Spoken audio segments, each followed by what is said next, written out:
Brigandage refers to the life and practice of brigands, highway robbery and plunder. A brigand is a person who usually lives in a gang and lives by pillage and robbery.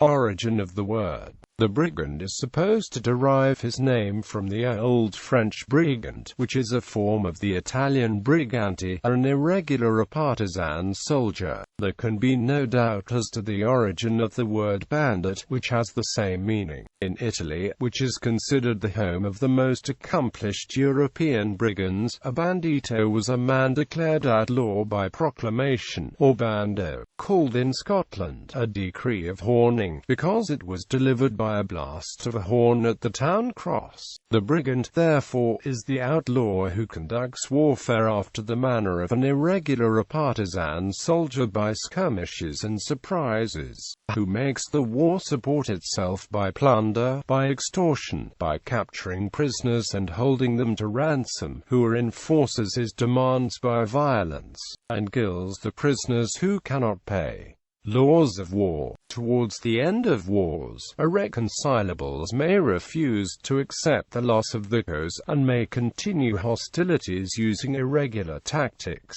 Upon capture by the victorious side, whether the capturing power has to recognize them as soldiers or as brigands depends on whether the detainees respect the laws and customs of war, and whether they operate within a chain of command and are not persons acting on their own responsibility.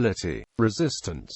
In certain conditions the brigand has not been a mere malefactor. It is you who of the thieves, was the defense of the Calabrian who was tried as a brigand by a French court-martial during the reign of Joachim Murat in Naples. Brigandage may be, and not infrequently has been, the last resource of a people subject to invasion. The Calabrians who fought for Ferdinand I of the two Sicilies, and the Spanish irregular levies, which maintained the national resistance against the French from 1808 to 1814, were called brigands by their enemies. In the Balkan Peninsula, under Ottoman rule, the brigands had some claim to believe themselves the representatives of the people against oppressors. The only approach to an attempt to maintain order was the permission given to part of the population to carry arms in order to repress the clefts. They were hence called armatoli.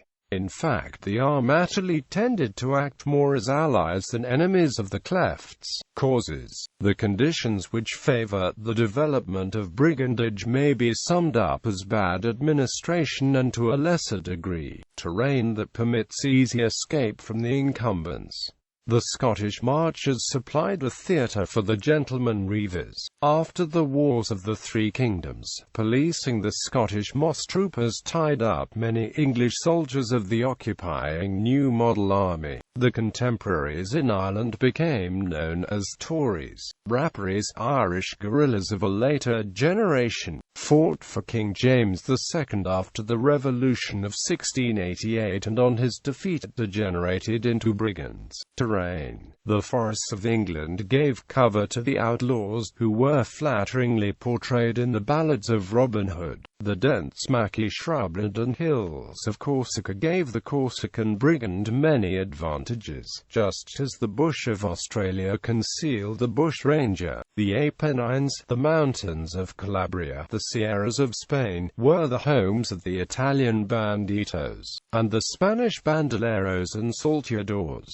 The great haunts of brigands in Europe have been central and southern Italy and parts of Spain. England was ruled by William III, when a fraternity of plunderers, 30 in number according to the lowest estimate, squatted near Waltham Cross under the shades of Epping Forest, and built themselves huts, from which they sallied forth with sword and pistol to bid passengers stand. The Gubbings infested Devonshire for a generation from their headquarters near Brantôr on the edge of Dartmoor.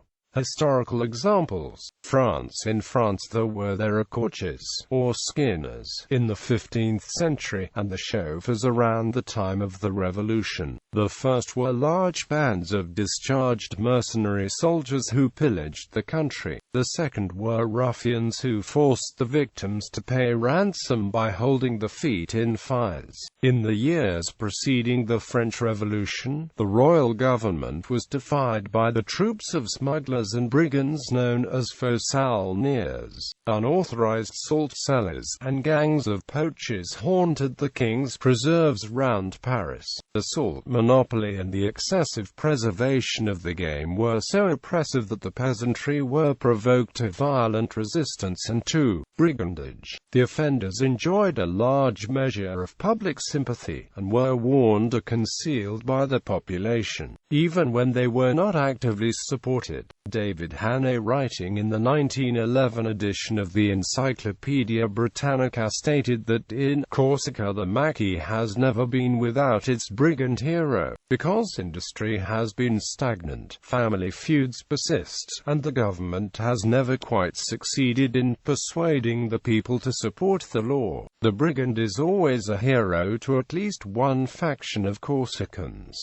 Greece and the Balkans. In 1870 an English party, consisting of Lord and Lady Muncaster, Mr. Viner, Mr. Lloyd, Mr. Herbert, and Count de Boyle, was captured at Oropos, near Marathon, and a ransom of £25,000 was demanded. Lord and Lady Muncaster were set at liberty to seek for the ransom, but the Greek government sent troops in pursuit of the brigands, and the other prisoners were then murdered. In the Balkan Peninsula, under Turkish rule, brigandage continued to exist in connection with Christian revolt against the Turks. India. The dacoits of brigands of India were of the same stamp as the European colleagues. The Pindaris were more than brigands, and the thugs were a religious sect. Italy. Until the middle of the 19th century, Italy was divided into small states. Therefore, the brigand who was closely pursued in one could flee to another. Thus it was that Marco Chiaraillo of the Abruzzi, when hard pressed by the Spanish viceroy of Naples, just before and after 1600, could cross the border of the Papal States and return on a favorable opportunity. When Pope and Viceroy combined against him, he took service with Venice, from whence he communicated with his friends at home and paid them occasional visits.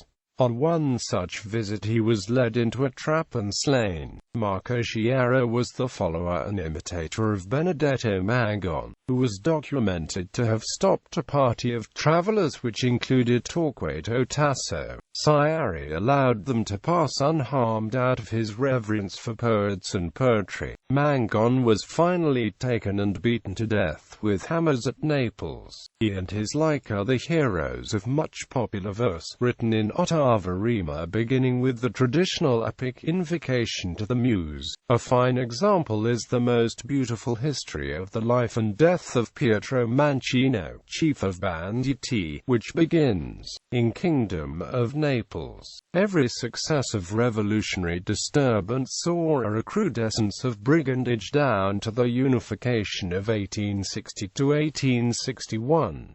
The source of the trouble was the supporters of brigands received from various kinds of minutangoli, great men, corrupt officials, political parties, and the peasants who were terrorized, or who profited by selling the brigands food and clothes. In the Campania in 1866, two English travelers, William John Charles Mones and the Rev. John Kruger Murray Ainsley, were captured and held for ransom. Ainsley was released shortly thereafter. Mones found that the minutangoli of the brigands among the peasants charged famine prices for food, and extortionate prices for clothes and cartridges. Mexico. The Mexican brigand Juan Cortina made incursions into Texas before the American Civil War.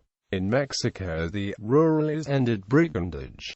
In Spain brigandage was common in and south of the Sierra Morena. It reached its greatest heights in Catalonia, where it began in the strife of the peasants against the feudal exactions of the landlords. It had its traditional hero, Roque Guinart, who figures in the second part of Don Quixote. The revolt against the House of Austria in 1640 and the War of the Succession greatly stimulated Catalan brigandage. A country gentleman named Pedro Vechana, hereditary Balio of the Archbishop of Tarragona in the town of Valls, armed his farm servants and resisted the attacks of the brigands. With the help of neighboring country gentlemen he formed a strong band, known as the Mozos of Vechana. The brigands combined to get rid of him by making an attack on the town of Valls, but were repulsed with great loss. The government of Philip V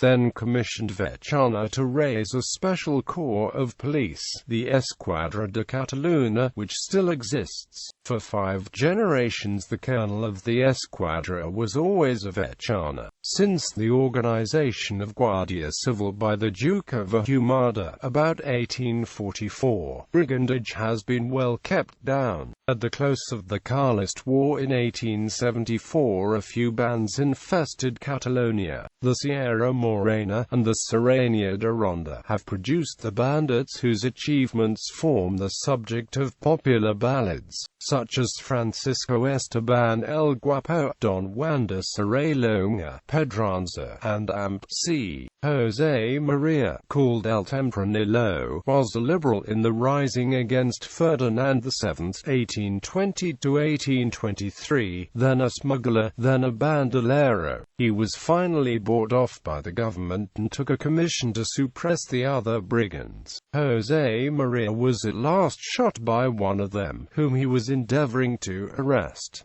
United States. In relatively unsettled parts of the United States there was a considerable amount of a certain kind of brigandage in early days, when the travel routes of the American West were infested by highwaymen. Such outlaws, when captured, were often dealt with in an extra-legal manner by groups of vigilantes known as vigilance committees. A notable example is the Harp brothers, who were active during the late 18th century.